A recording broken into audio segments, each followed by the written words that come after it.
Salam alaikum wa rahmatullah. Aujourd'hui, on va s'intéresser ensemble à un verset très important qui nous parle d'invocation et qui nous souligne aussi comment Allah subhanahu wa ta'ala, il est proche de nous quand on l'invoque.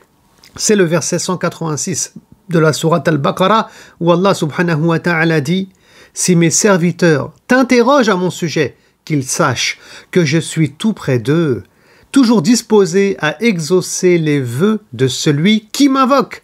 Qu'ils répondent donc à mon appel, et qu'ils aient foi en moi, afin qu'ils soient guidés vers la voie du salut. » Donc dans ce verset, tout d'abord, qu'est-ce qu'on comprend? Allah a dit qu'ils répondent donc à mon appel. On doit répondre à l'appel d'Allah subhanahu wa ta'ala. On doit suivre le Coran. On doit suivre les prescriptions d'Allah, s'écarter des interdits, qu'on réponde donc à l'appel d'Allah subhanahu wa ta'ala.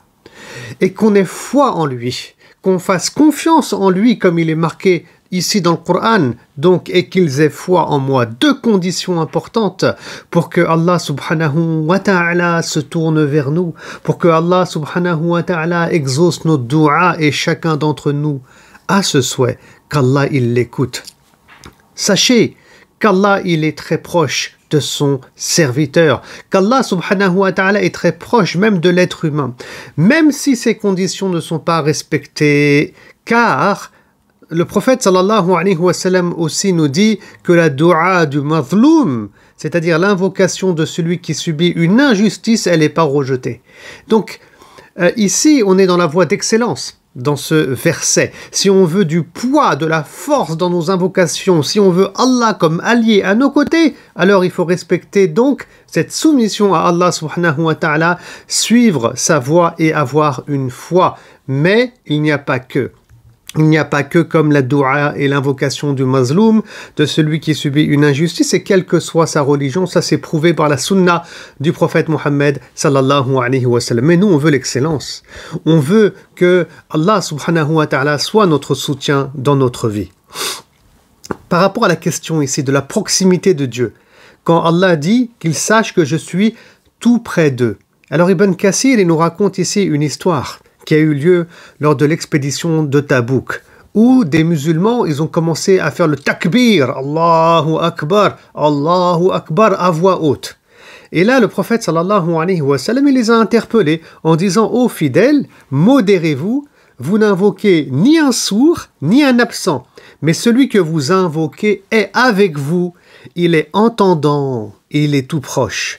Celui que vous appelez est plus près de vous que le coup de votre monture. Donc le prophète sallallahu alayhi wa sallam ici a rappelé à ses compagnons cette proximité qu'il y a de Dieu envers ses créatures, une proximité qui est bien plus importante que celle que l'être humain pourrait imaginer. Et puis ensuite, dans la même histoire, celle de Tabouk ici, le prophète sallallahu alayhi wa sallam dira à ses compagnons, vous voulez que je vous enseigne des trésors en termes d'invocation, des trésors du paradis, une invocation spécifique, un zikr spécifique.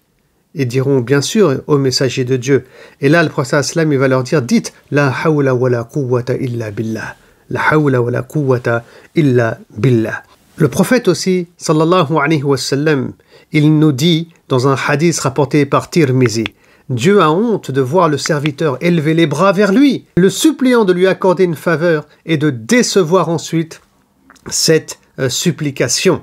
C'est-à-dire que Allah subhanahu wa ta'ala, dès lors qu'il voit que son serviteur il est dans le halal, dès lors qu'il voit que son serviteur il est fi sirat al-mustaqim, dans la voie qui est droite, qu'il a la foi et qu'il supplie avec son cœur, avec sa langue, en levant les bras à Allah subhanahu wa ta'ala, Dieu il lui accorde. Allah subhanahu wa ta'ala, comme il dit ici, c'est rapporté par Tirmizi avec une chaîne de transmission qui est bonne, il a comme une forme de honte qu'on ne pourrait bien entendu décrire ici et expliquer s'il ne venait pas à répondre à son serviteur.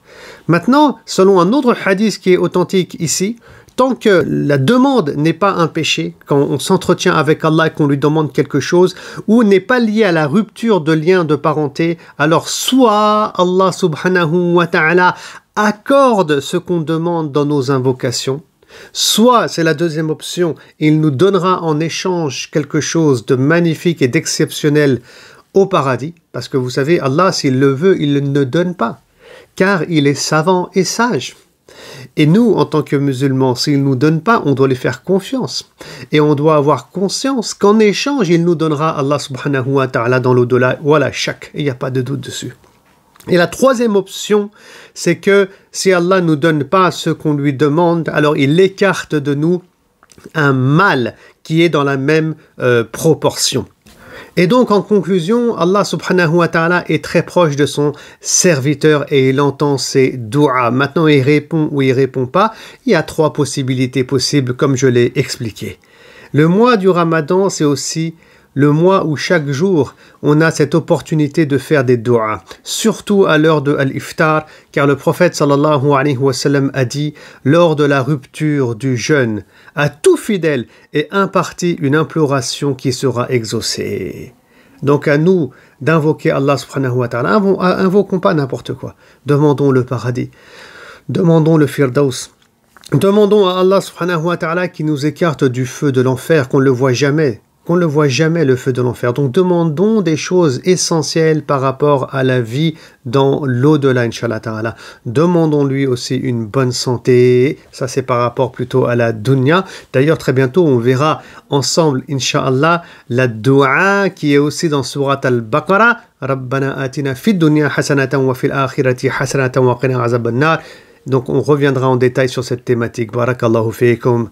Je vous souhaite un très bon Ramadan. Qu'Allah subhanahu wa ta'ala accepte nos œuvres. Assalamu alaikum wa rahmatullahi wa barakatuh.